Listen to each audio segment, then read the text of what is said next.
Okay, so I want to welcome everybody. I'm Magda Tedder. I'm the Schwidler Chair in Judaic Studies here at Fordham University, and I'm a co-director of Fordham Center for Jewish Studies. Since the Henry S. Miller Judaica Research Room at the Walsh Family Library, where we are here, but the room is across from us, it was inaugurated in the fall of 2022. It has served as a space celebrating Jewish art in conversation with Fordham's Judaica collection and also its larger collection as well. The first exhibit showcased the photography of by Julian Woloch of the remnants of the Jewish Bronx, helping spur the Bronx Jewish History Project, which is now very much alive and which brings in artifacts from Jewish life, but also oral stories, oral testimonies. Then we featured stained glass window design for restituted synagogues in independent Ukraine by the Ukrainian artist and scholar Yevgeny Kotlyar. And last semester, we celebrated the art of Deborah Ugorets, who combines the traditional technique of paper cutting with modern aesthetics and engagement with issues pertinent to our lives. Today, we gather to see and celebrate the art of Siona Benjamin. While Siona's style is dramatically different from Deborah Ugorets's, so you have seen her art, it is similarly in conversation with different artistic styles and traditions and with the contemporary issues. In Siona's case, it is traditional Jewish art, the art of India, where she grew up, and contemporary American art and feminism, reflecting her current home and the current moment.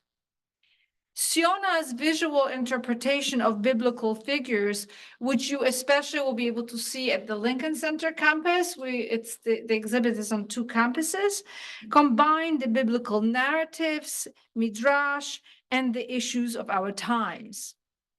And in our times, when people's identities are publicly contested, Siona shows us the balance of multiple selves. The Jewish, the Indian, the American, the female, each challenging social assumptions. She yearns to breathe, as the exhibit title says, using the part of the verse of Emma Lazarus on the Statue of Liberty. She yearns for social acceptance of all of her part as one. The exhibit shows 27 works, although the actual number of pieces is much larger, about 48, with 12 prints, as I mentioned, on the 3rd floor of the Quinn Library at Lincoln Center. As with all our exhibits, this one too includes items from Fordham's collection and the work by our students. The examples from our collection help contextualize Siona Benjamin's art. In one of the cases outside the exhibition room, you will see an illustrated Megillat Esther, or scroll of Esther from the 18th century. It is a facsimile copy, a scroll made in, as I mentioned, the 18th century, which speaks to Siona Benjamin's illustrated scroll of Esther in the next case. The illustrated bilingual Hebrew Marathi Haggadah, printed in 1847 in the Indian town of Pune, is the same Haggadah and opened on the same page as one serving as a background in one of Siona's portraits from her Fulbright series.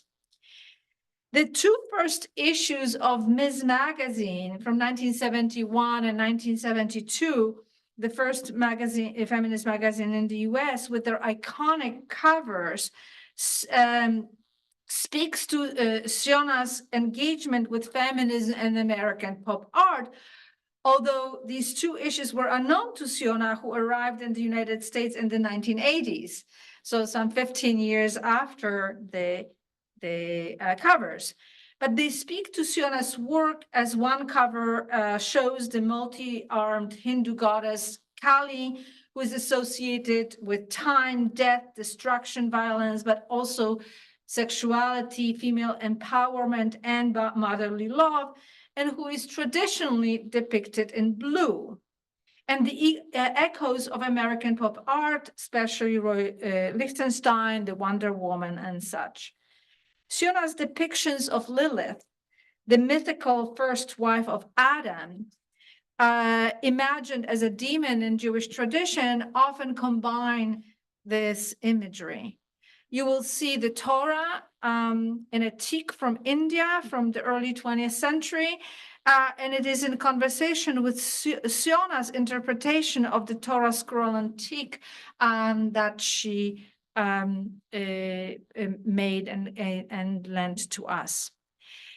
The students' contributions are very important and immense, and I want to thank Mallory Roof, an undergraduate student here at Fordham, who has worked on the history of Jews in India and our Indian Jewish Judaica, and you will see more of her contributions next semester when we show the photographs of synagogues in India taken by Siona's mother in the 1950s. Rodrigo Recinos Alfaro, a graduate student from theology who just arrived at Fordham a few weeks ago, helped install the exhibit. The exhibit has been co-curated by Amy Levine Kennedy, and a journalist, professor of journalism, and a curator herself. Amy teaches in the communications department at Fordham and is the curator of the Rabbi Irving and Marley Kozlowa Gallery of Jewish Art at the Westchester Jewish Center in Mamaroneck. Our gathering is also an occasion to celebrate and express gratitude to those who made this event possible. The very existence of the Henry S. Miller Judaica Research Room is indebted to the vision of the director of Fordham Libraries, Linda Loschiavo. Henry S. Miller, a long-time Fordham trustee and one of the earliest Jewish alumni at Fordham College, has supported Fordham for decades. And when the Center for Jewish Studies and the Jewish Studies program became part of Fordham's academic community, he jumped on board as well. I want to express my gratitude to the members of the Advisory Council of the Center for Jewish Studies for their support, and especially in relation to this exhibit to Hadassah Weiner for her particular interest in Jewish art. Thank you, Hadassah. We also could not show the magnificent facsimile of the Megillat Esther and other facsimiles, medieval facsimiles, without the generosity and enthusiasm of Dr. James Leach. This and other exhibits are the fruit of the vision, as I mentioned, of Linda, that Linda Loschiavo had years ago, the students' work, and would not be possible without the wonderful librarians here in the special collections and archive. I want to express my deepest gratitude to them, the inimitable and wonderful partners in this exercise in bringing art and artifact to Fordham's community, Gabriela Di Meglio, who couldn't be with us, and Vivian Shen, who was here helping with last-minute installations and left to see her family. They interact with all the students, help mount exhibits, and make sure that everything happens on time. So I want to thank them a lot. My immense gratitude also goes to Shavan Verleta, who is in the back there, who does so much for the center and for all our events that it would take too much time to enumerate. So thank you, Shavan, for all you do. Finally, I want to express my gratitude to all of you who are here, for all of you joining us online, for your interest and engagement with our center and for being part of our learning community. So I know that you are here to see Siona's art and hear Siona herself, so let me briefly introduce her to you. Siona was born in Mumbai and raised as an observant Jew in the small Bene Israel community in India, which was predominantly Hindu and Muslim. She attended Catholic and Zoroastrian schools, and still in India, she studied fine arts at the School of India in Bombay. She also trained in photography and enameling, and in the late 1980s, in her 20s, Siona left India and came to the United States to do graduate studies in visual art. She earned not one, but two MFAs at two universities in Illinois, one focusing on drawing, painting, and metalwork, and art history, and another from the University of Illinois at Urbana-Champaign, focusing on theater set design. Since 2002, she's lived and worked in Montclair, New Jersey, and where she built her international career. Her CV is miles long, and her work has been shown in solo and group exhibits around the world. In fact, one of the work we wanted to show, but is now in Berlin, and then goes to Amsterdam, right? So we couldn't show you one of her magnificent Liliths. Before I hand over the podium to Siona, I want to add that the whole academic year will be devoted to Jews in India, and we'll see Siona in different contexts throughout the year. Next time, although this is not on the screen, on November 6th at Lincoln Center. So Siona, without further ado, welcome.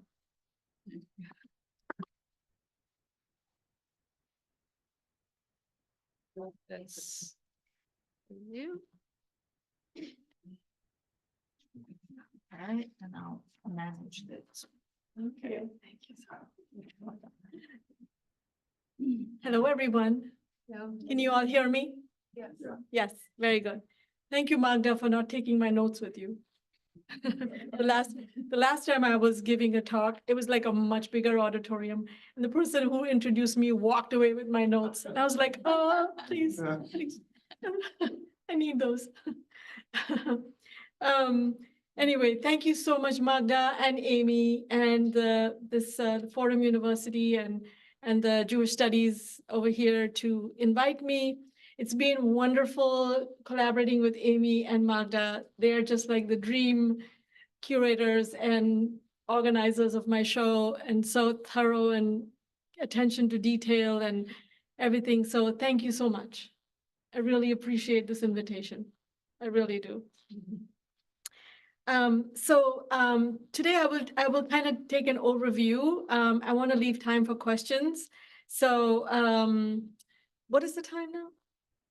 3:23. 3:23. Okay, so I want to keep it to have time for questions. But I'm going to talk a little bit about my work, but I'm going to give you a little brief introduction of what's coming next semester, where Magda and Amy are going to show some of the photographs of Jewish India.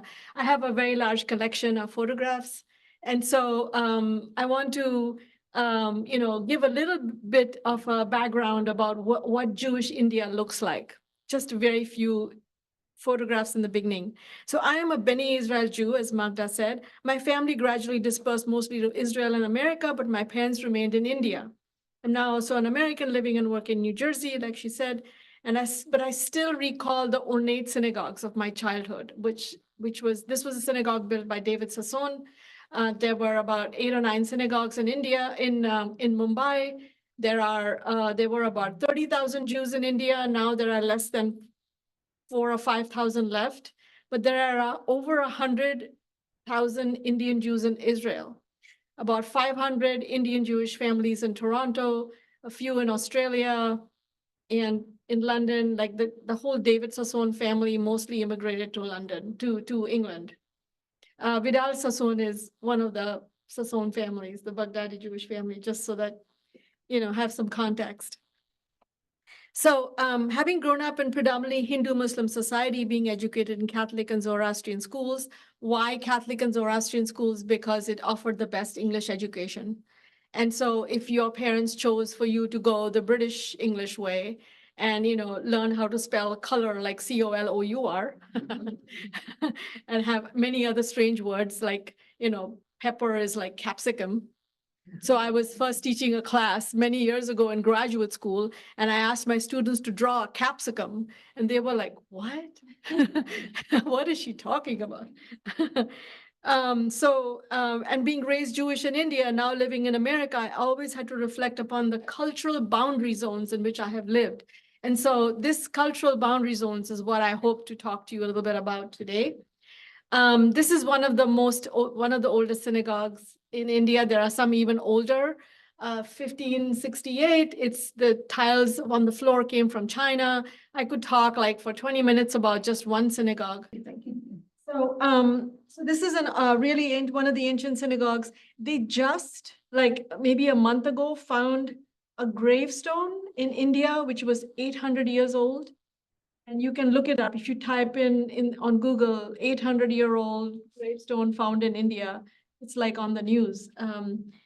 It was so with Hebrew writing on it. So Jews have been in India for 2,000 years. Jews have been in Pakistan and Iraq and Iran and all those neighboring areas. And people ask me very often, where did you come from? We say, we didn't come from anywhere. We were there. You know, where did you come from? So this is like an old picture from one of the synagogues when I was growing up. This is an example of one of the many pictures you will see in the second half of my exhibition here at Fordham, which will showcase a lot of the photographs from my album. Both the photographs taken, not by my mother, but my parents got the photographs taken by a photographer of some of these really small synagogues south of Mumbai, which don't even exist anymore. So those photographs will be enlarged by Fordham and will be showcased next semester. And some of my family photographs, like for example, my mother's sister who's sitting with a baby on her lap. Right at the end over there. This entire family immigrated to Israel, and my daughter goes and visits, very often. And is very close to them. And unfortunately, I really miss them a lot, but this diaspora happened a lot. But, we get to stay connected to people in Israel. And my mother's mother immigrated to Cleveland, Ohio. My father's mother immigrated to Beersheba, Israel. So I got to go to all these places growing up to visit my two grandmothers and people living all over the world. And now my daughter, who is right here, Rachel, who gets to visit them also in Israel and has this diasporic connection to her Indian and Russian Polish heritage. This is my mother in the 1950s putting henna on the hands of her sister-in-law. Now, people would say henna, that's not Jewish. Well, it sure is. In Iran and Iraq and India and Morocco and Muslim, Jewish countries, henna is one of the part of the Jewish ceremonies. And you would say she's wearing a sari. Well, she's wearing a sari because Jews, when they are diasporic, they adapted to the culture that they were in. And so why not? Most of the people also ask me, did you grow up with matzo ball soup? And I'm like, no, I love matzo ball soup and I really enjoy it now, but I grew up with coconut curries and halwas and, foods like that, because that's what the people from that area, Ethiopian Jews will have Ethiopian food. Moroccan Jews will have Moroccan food. So we had Indian Jewish food, which I can talk to you a lot about, but I think my daughter will tell you even more about because she's a chef in an Israeli restaurant in Manhattan and went to Israel and studied and collected all the Indian Jewish recipes. So that's another whole talk, which could be really interesting about the food that we have, which is very particularly Indian and Jewish. And has traces of India in it, but definitely has the Jewish context to the food, the culture. This is the hands of an Indian Jewish bride that has henna on her hands. Just to give you an idea, this is one of the many pictures that will be shown next semester. This is from my library, from my collection. It's my great-great-grandfather. Well, Indian Jews wore turbans and had long white beards and had long black suits and wore a chain with the Star of David in his pocket, like my grandfather, and openly exhibited his Jewishness, because in India, there was not that much anti-Semitism. I can tell you in a Q&A later on as to why not, because there were many reasons. So remember to ask me that question. There was no anti-Semitism in India. Now I think recently there might be some, and there's because of recent happenings in the world, but growing up in India, there was not much anti-Semitism, and India prided itself in actually taking in several Holocaust survivors.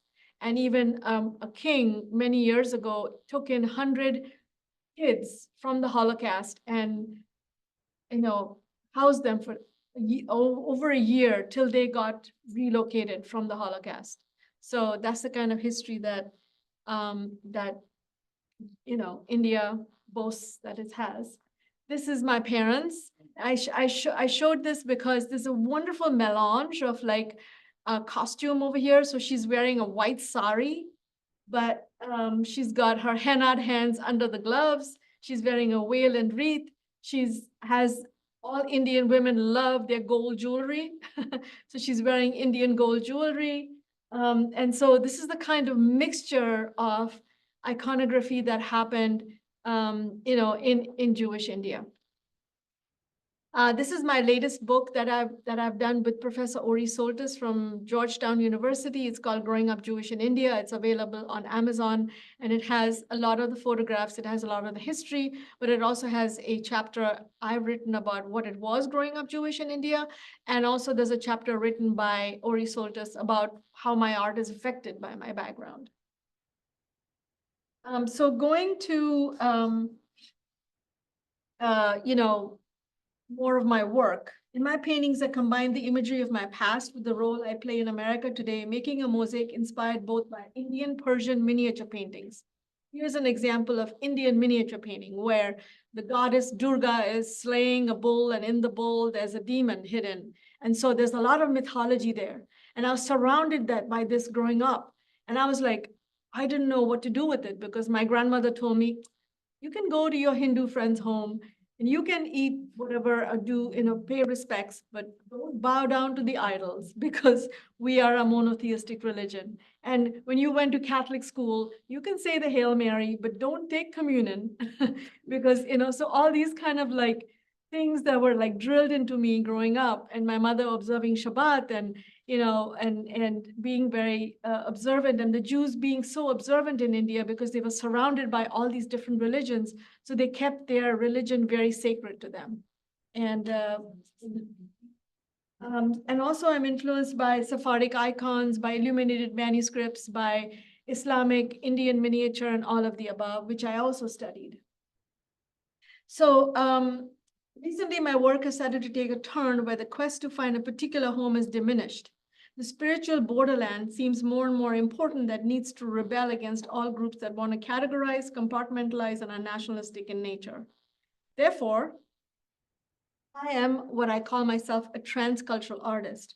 I believe that transculturalism will help in artistic and other ways to be a bridge between the traditional and the modern. This bridging not only affects recent immigrants in this country, but also Americans that have lived here for generations, so that people can learn new ways to communicate and have artistic discourse with each other. So what is a transcultural person like? Is rather like a chameleon, being able to change his or her colors according to the situation and environment. So sometimes I feel more Indian, sometimes I feel more Jewish. When I'm with Ashkenazi Jews, I feel like, drawn into that. And sometimes I feel, this sort of chameleon-like feeling is like what Magda calls, and is given an appropriate title for my exhibition, which I love really very much. It's the first time being used as this feeling of yearning to breathe in every environment that I'm put in. And how do I do that? How do I manage that? So I'm influenced a lot by my background, as Magda also said, my background as being a set designer. This I've designed one of my many sets, which is by Thornton Wilder, the making of models, the actual realization of sets like this, which really influenced me because reading plays and like understanding the story and then learning how to make sets that reflect that story really taught me the importance of storytelling and of mythology. And also reading the book by Joseph Campbell, The Power of Myth, also taught me how mythology is so much a part of me and so much a part of all of us, we don't really sometimes recognize it. And so really embracing that and understanding that mythology and the recycling of mythology was really very enlightening to me. After years and years of struggling as to what I would do with this baggage of this background that I come with, I finally realized that it was really interesting to use and really interesting in a way that I could universalize it and be able to share it with others so other people can connect with it in their own way. So it's not just my mythology, it gets entwined with your mythology. And so we both, and I learned from that too. This is another set design, Rigoletto, that I did a sketch of, and that's the actual set for the Illinois Opera Theater. So, I just, I have a whole portfolio of set design, but I don't do it anymore. But that set design has helped me in making installations, very large installations. I just did, I don't know if I have it in this PowerPoint, but I just did a 30-foot installation for a museum in New Jersey.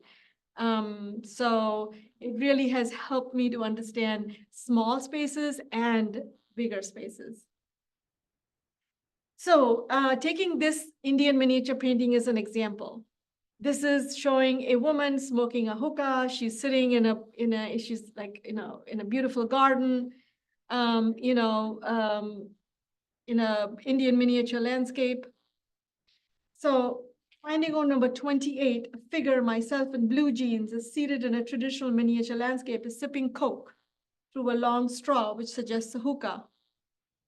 I am imbibing the intoxicating American elixir poison Coca-Cola, symbolizing the lure of the West, which draws me to reside in the US. In the background, the house says mother or Ima in Hebrew and represents the home I was leaving when I immigrated to the US. The once lush foliage and blooming lotuses in the pond are now wilted, and the water is filled with trash and pollution. There's the demon on top of the painting with a gun and a nuclear weapon, suggesting that war will infiltrate and further disrupt the scene. So there are many other things happening in the painting, but we'll go on to other work. This is another example called Zakham, which means wound in Urdu, is inspired from a page in the Quran, but also from Jewish illuminated manuscripts. Are the swords a weapon that will descend on her, or are they a protection against unforeseen dangers? So people sometimes coming from either point of view will say, that's a weapon, because it's kind of Islamic looking swords. And some people will come up to me and say, they are protecting her. So it depends from your point of view as to where you come from. And a lot of my paintings, bring that out in people. They will see like a yin yang or a negative positive or a, really different point of view. And what seems like Urdu or Arabic writing above actually spells out it's unfortunate in English. So, so I like to fool the viewer and like make it like, what's this profound word? Like, what does that mean? I'm like, nothing. It means it's unfortunate in English. And so people are like, oh my God, you fooled us. Sure did. This is the bottom part of the painting, and it is, it's got the sari and I'll talk about the blue women and the blue skin in a minute. It has the Shama, which is protecting her. And so another example is this example of a Mughal king holding a globe in his hand with his hand on a sword. So this is inspiration to this piece, single portrait called Sister. Done in response to the Middle East crisis, half Jewish and half Muslim, both her hands display the rich henna of her similarities. They seem peaceful, yet in front of them there's a blasting plunger and wires that indicate a bomb connected to them. Will they destroy themselves, or is there any hope that they will be saved from themselves? There's another piece in the exhibition which is about Sarah and Hagar. This one is at Lincoln Center. This one's in the Lincoln Center, campus, which talks about Sarah and Hagar and this timeless story, right from the Bible, but it still seems to continue today, unfortunately. And so I've done a series of paintings, which is called Farishte, Angels in Urdu, where I explore the women of the Torah and bring them forward to combat wars and violence in a midrash or interpretation of intricate paintings. So many years later, I was introduced to rabbis in the East Coast when I moved here, and they said, your work is perfect for learning midrash. And I said, what's that? And they said, you have to come and have some sessions with us. And I said, oh, my work is not religious. I don't think so. And they said, it's got nothing to do with religion. It's about recycling mythology. And I fell down a rabbit hole, and I still haven't come up for air because it's amazing. It's beautiful, and it's a bottomless pit of information and inspiration that I've just barely scratched the surface. So in this painting, which is called Vashti, the first wife of King Ahasuerus from the story of Esther, Vashti was cast out. Now she looks in, a black and white setting from yesteryear, postcards from another target, a chessboard of genocide, the near Tamid or eternal flame from a lost synagogue, a palace of another dictator, smokestacks from your ancestors' crematorium. I searched during my journey but cannot find. How can they erase without a trace, I wonder? Now more than necessary, along with her dignity, will she restore yours? So she's like an Alice in Wonderland looking through today's newspaper. And what does today's newspaper show us? The overthrown chair of a dictator, the chessboard of warfare and genocide, the bulletproof images of, of a war-torn house, the near Tamid from a lost synagogue.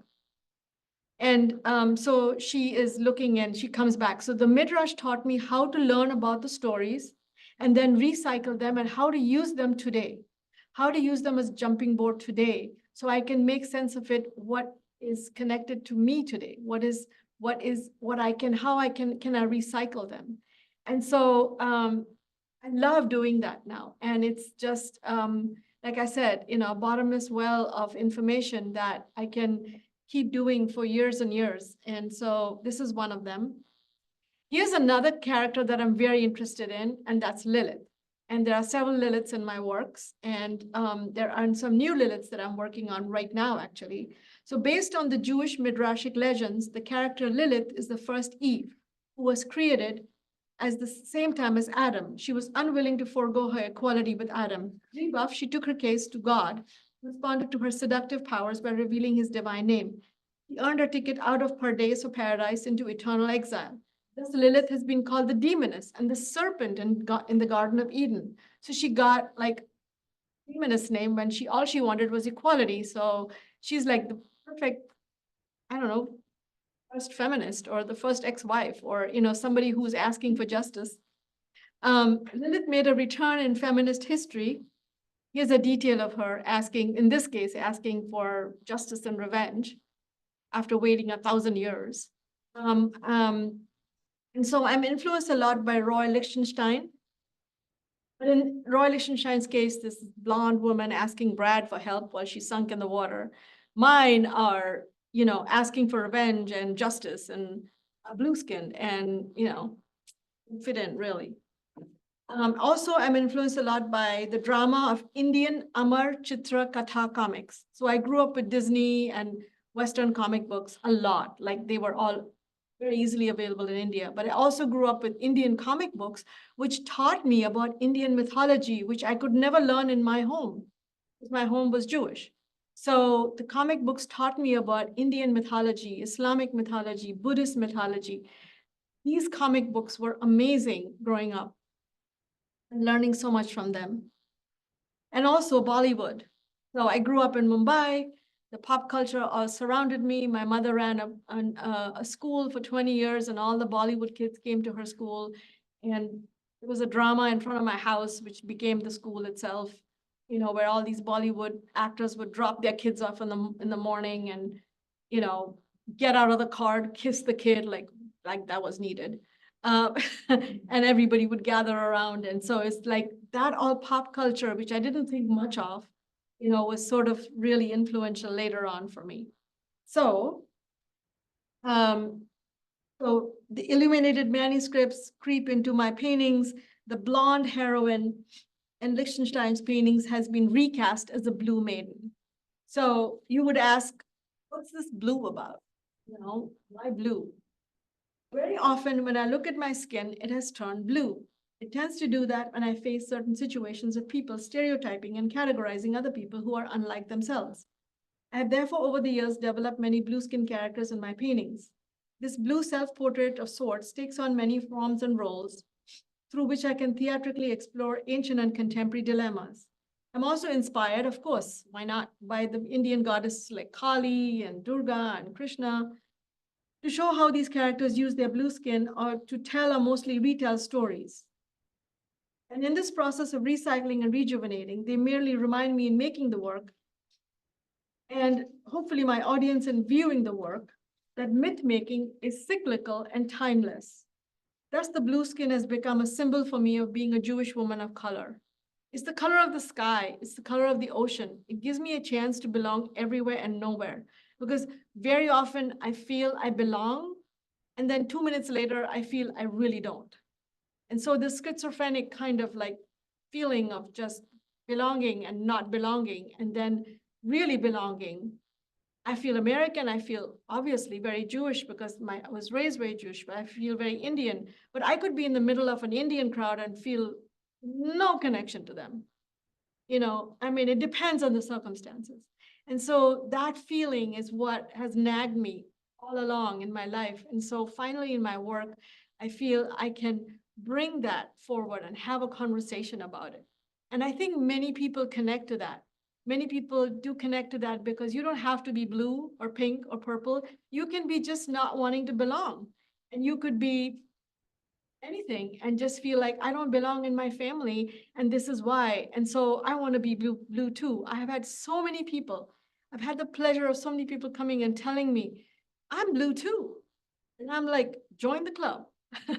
So, it's a very wonderful feeling that I found this. And oh, I want to say this. I just saw, what is that? Beetlejuice yesterday. I was blue before Avatar. Let me make that clear. Way, way before.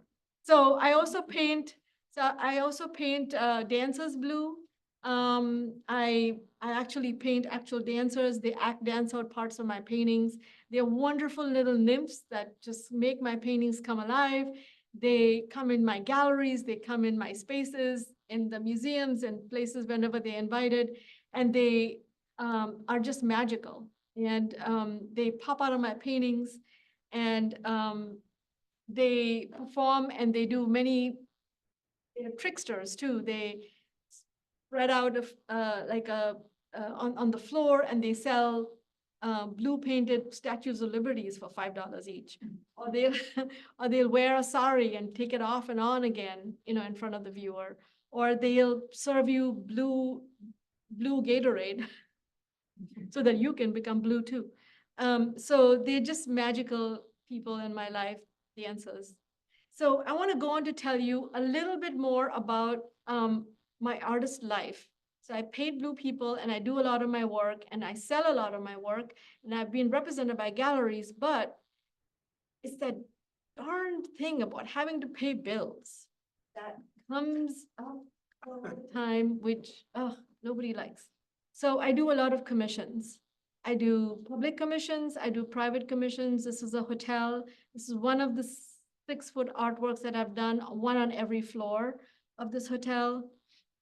I've done Torah arcs and curtains for synagogues. So I make paintings, and the paintings are translated into fabric. And I've done paintings like this that are made into 16-foot floors for the entrances of synagogues, which is made into porcelain tile. This is the synagogue in St. Louis. And actually, I really love this because it still ties into my art, and it still makes me learn something else with the rabbi connected or with the person commissioning me. Like the Megillat Esther that is in the case over there, it's a facsimile of it. I was also a commission by a Judaica dealer in New York, and here it is.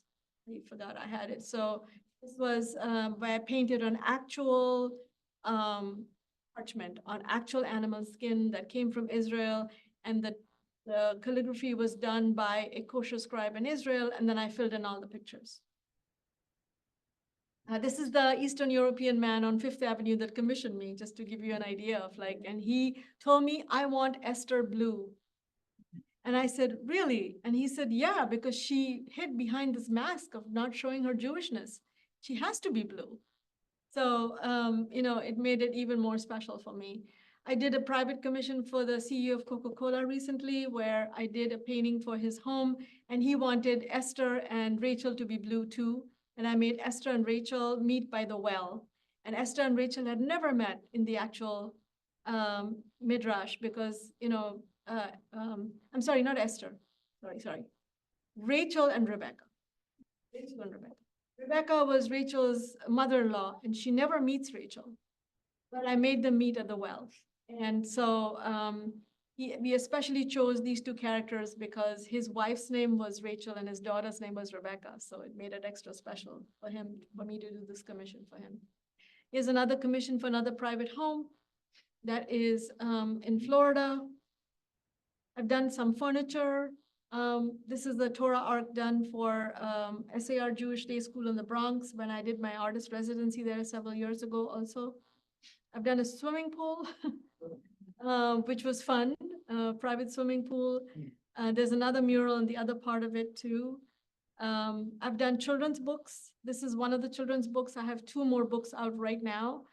This is a book called I Am Hava. And again, they asked me to make Hava based on the song Hava Nagila blue, because I was looking for like, what would a Ukrainian girl look like? She comes out of Ukraine, this character. But they said, well, she doesn't have to be Ukrainian. She could be an Indian Jewish girl. And so this is my children's book, I Am Hava, but I have two more books out. One is based on the story of a little girl coming from Cochin and going to Israel. And the second one is about the mythology story about the Bene Israel, which is just out and it is available on Amazon too. I also recently did a commission of Torah covers for a synagogue. I did 19 paintings and they were then translated into fabric and then they were sewn into Torah covers. I also have I also have a business where I make my paintings into silk shawls and yoga mats. My free model is my daughter. Poor thing has no choice. So I do yoga mats. And to really, really quickly to end off this talk, I hope I haven't gone beyond my limit of time, to show you a few pictures of Jewish India now. This was my Fulbright in India in 2011 of some of the remaining 4,000 Jews there. This older man was in a synagogue south of Mumbai. This is the only family left in the village of Penn. And this synagogue was in dire need of repairs. And when I went back a year later, American Jewish money had repaired the synagogue. We had a new floor and new lights and everything. It was destroyed a little bit because of floods, of some rainwater coming in. But this was the only Jewish family left in that town. He, his wife, his son, and his daughter-in-law. And I asked this older man, I said, why don't you go to Israel? And he said, who will look after the synagogue? So, I don't know if he's still there, but this is another family I met and I photographed. And so what I did with this project is I made photo collage paintings. So I came back, got another grant, and some of these are in the exhibition over here. And some of them, the photographs will be shown next semester too. But I did photo collage paintings telling each individual family's or person's story. This is my mother years later in her 80s. And so I did this triptych, which is also in this exhibition, of my mother telling me the different stories from my childhood and teaching me the different prayers, which I then now have taught to my daughter. So that importance of handing down that tradition and of recipes of mythology. This older gentleman who passed away the following year after I photographed him it was an amazing face that he had. So I cut it out and I put it on the synagogue, in the synagogue that he prayed in every day. And this is my intern preparing the gold leafing. And I made this photo collage painting and I made his face like on a coin with prayer that he was reciting all around him. And this synagogue actually is in Pune, which is outside of Mumbai. And one of the founding members of the synagogue was my great-grandfather. So it was extra special that my mother grew up in the synagogue also. an Indian Jewish bride, her henna ceremony. I made a design layout on Photoshop, and then I did a photo collage painting on top of it, telling her story of being the Indian Jewish bride. So I've done like about 45 pieces like this from the first Fulbright, some of which are here in the exhibition. And then my second Fulbright, From Motherland to Fatherland, Transcultural Indian Jews in Israel, I actually photographed many Indian Jews of different generations. So this is a Kochini Jewish grandmother with her granddaughter who's part Bene Israel, part Kochini, and part Ashkenazi. And so I took a lot of photographs like this. This is my cousin Romy and his son, who's half Bene Israel, half Kochini. Here is two daughters of my other cousin, who are half Indian Jews and half Yemenite Jews. These are all the cousins and the cousins' kids who are now family and we see all the time in Israel. This is another Indian Jewish woman, Ilana Shazor, and her daughter Zohar, who's half Indian Jew and half Romanian Jew. And here are two mother and daughter from the Kochini community in Nevatim, which is near Beersheba. They have a whole community there. The whole community came out to celebrate my children's book recently in May when I was in Israel, because the whole book was the story of the Kochini Jews. So they were very happy to have this world distribution of this children's book out. Another uncle, distant relative of mine with his son, he was Bene Israel, his son is Bene Israel.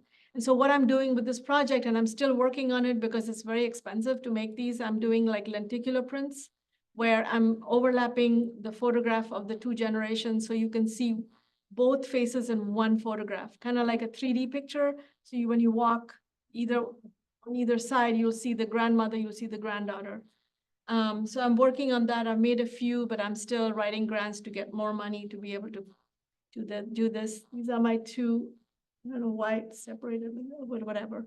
My two websites, it's artsiona.com and Blue Like Me. And I would love to take questions. I hope I didn't talk too long.